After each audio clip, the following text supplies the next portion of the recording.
बालमित्रांनो, आज आहे फेब्रुवारी महिना आणि वार आहे रविवार।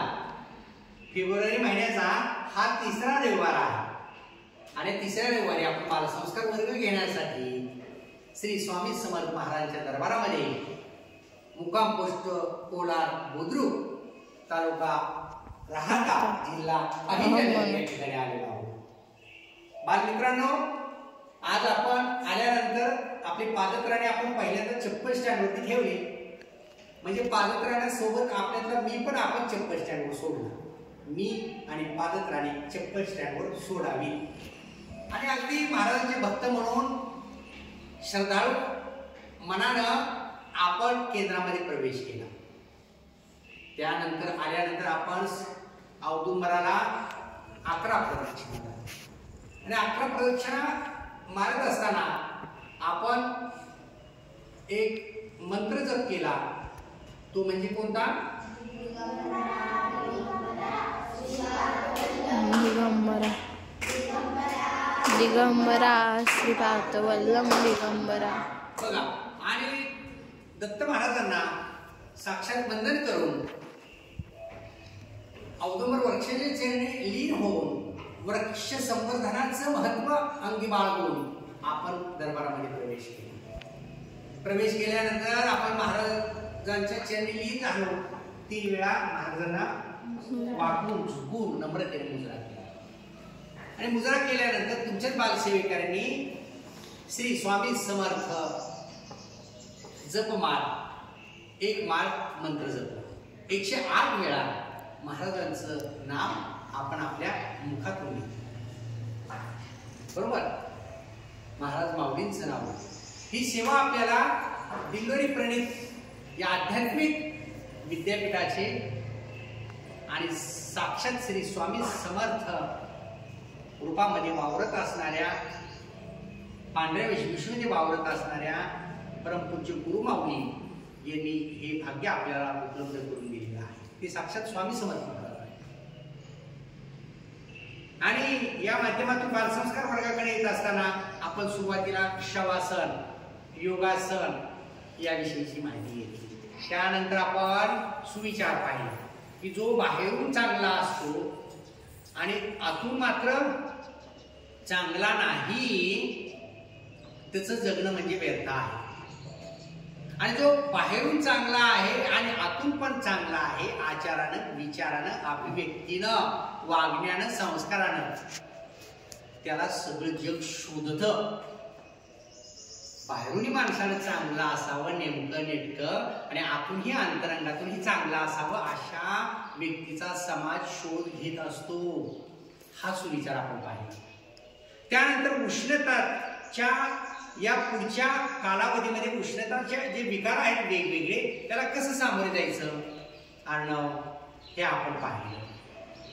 या काळामध्ये उष्णतेची तीव्रता वाढते, मग यापासून सुटका होण्यासाठी खरं तर आपल्या दरबारामध्येच औदुंबराचं वृक्ष आहे आणि त्या औदुंबराच्या झाडाला पानं असतात। त्या पानाच्या पाठीमागं गाठी असतात बघा, लालसर रंगाच्या 3 गाठी। त्या जर 3 गाठी आपण थोड्याशा गुळामध्ये पेस्ट करून त्या जर खाल्ल्या, उष्णतेचे विकार आपले होतात, बरे होतात। कुणाला पुरळ उठतात, कुणाला अंग खाजतं, कुणाचे तळवे हाताचे पायाचे उष्णतेमुळे खाज सुटते। हे विकार कमी व्हायला ते खरं तर औषधी गुणधर्म असणारा हा वृक्ष आहे औदुंबर, बरोबर? त्यानंतर आपण पुढे आलो आणि पुढच्या भागामध्ये माहिती घेताना आपल्याला भारताचं नागरिकत्व जे मिळतं ते वयाच्या 18 वर्ष पूर्ण झाल्यानंतर, हे घटनेने दिलेला आपल्याला अधिकार आहे आणि आपण भारताचं, समर्थ भारताचं नागरिकत्व बनत असतो। त्यानंतर कुठल्या गोष्टीची माहिती घेतली आपण सांगा? किल्ल्याविषयीची असणारा उपक्रम।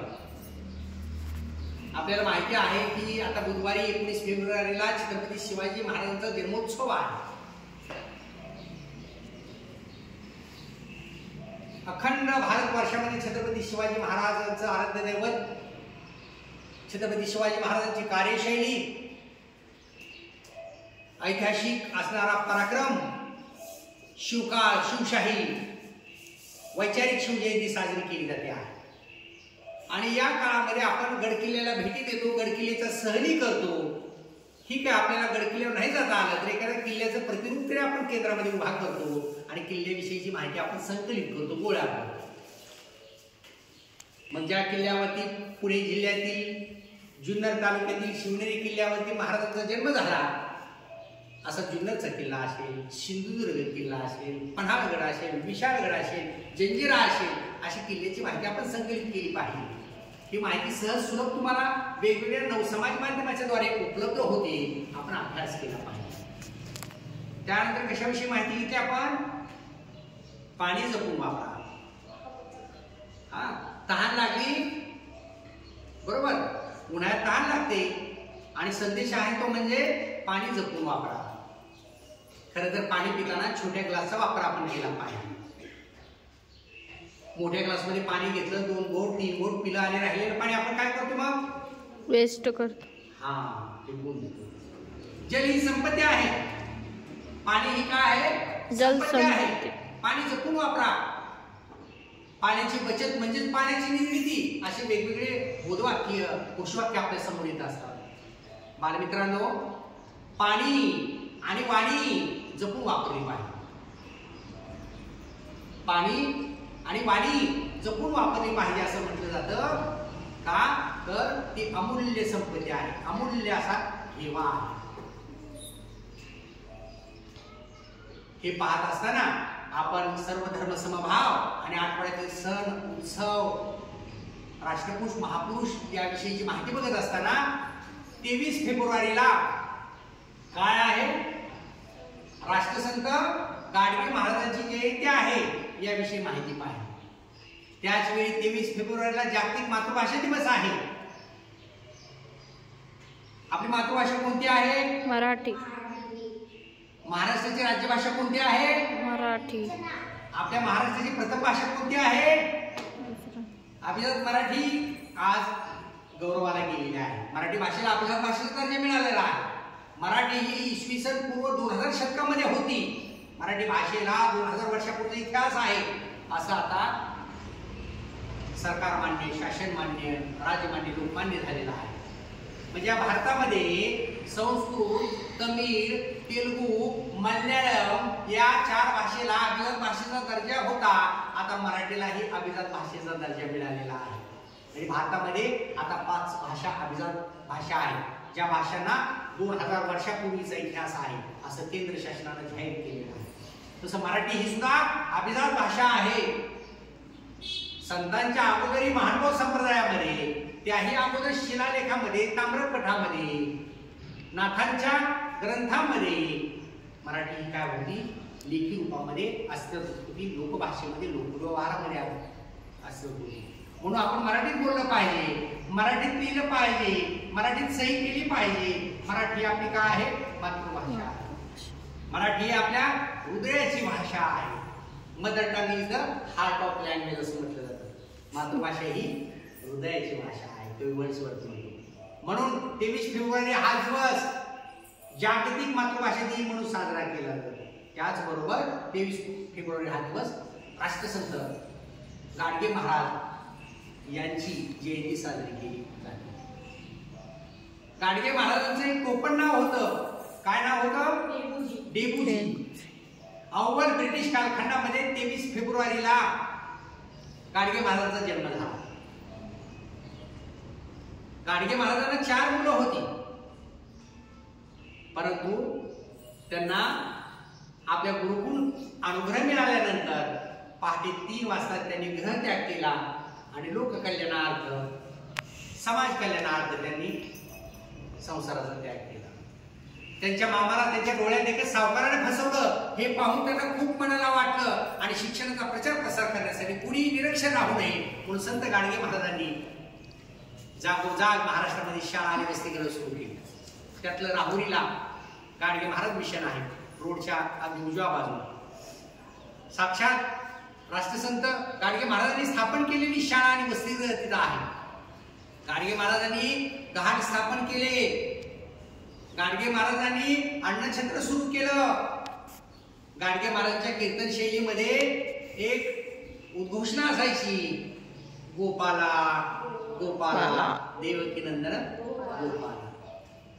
गाडगे महाराज ज्या गावात जायचे त्या गावची पहिल्यांदा स्वच्छता करायची, साफसफाई करायची. त्या गाडग्यामध्येच भिक्षा मागायचे. बघा, कुठलाही भौतिक वस्तूचा हव्यास गाडगे महाराजांना नव्हता. आणि त्यांची कीर्तन शैली, गाडगे महाराजची कीर्तन परंपरा, कीर्तन शैली ही नारदीय कीर्तन शैलीपेक्षा वेगळी होती. हातामध्ये दगड, तेच टाळ, त्याच चिपळ्या असायच्या. लोकांना अंधश्रद्धेपासून मुक्त करण्याचं काम, बरोबर, लोकांना शिक्षणाचं महत्व पटवण्याचं काम कुणी केलं? गाडगे महाराजांनी दिसून येत आहे. आणि कीर्तन शैली गाडगे महाराजांनी टिकून ठेवली. रत्नागिरीला कीर्तन चालू असताना गाडगे महाराजांना निरोप आला की कुत्र चावून तुमचा मुलगा मेलेला आहे. गाडगे महाराज थांबले नाहीत, ते सहज म्हणून गेले, ज्याचा होता त्याने नेला, ज्याचा होता त्याने नेला. आणि आपलं कीर्तन त्यांनी चालू ठेवलं, थांबले नाही. अशा गाडगे महाराजांचा ज्यावेळेस शेवट झाला, तो शेवट अमरावती जिल्ह्यामध्ये झाला. राष्ट्रसंत तुकडोजी महाराज यांच्या उपस्थितीत गाडगे महाराज या अनंतात लीन झाले. परंतु त्यांनी केलेलं कार्य, बहुजन समाजाच्या उद्धाराचं केलेलं कार्य आजही आपल्या समोर आहे. म्हणून या सर्व राष्ट्रपुरुष महापुरुष संतांच्या चरणी मी विनम्र अभिवादन करतो. आणि आजचा झालेली सेवा बालसंस्कार वर्ग हा महाराज माऊलींच्या चरणी अर्पण करतो. श्री स्वामी समर्थ.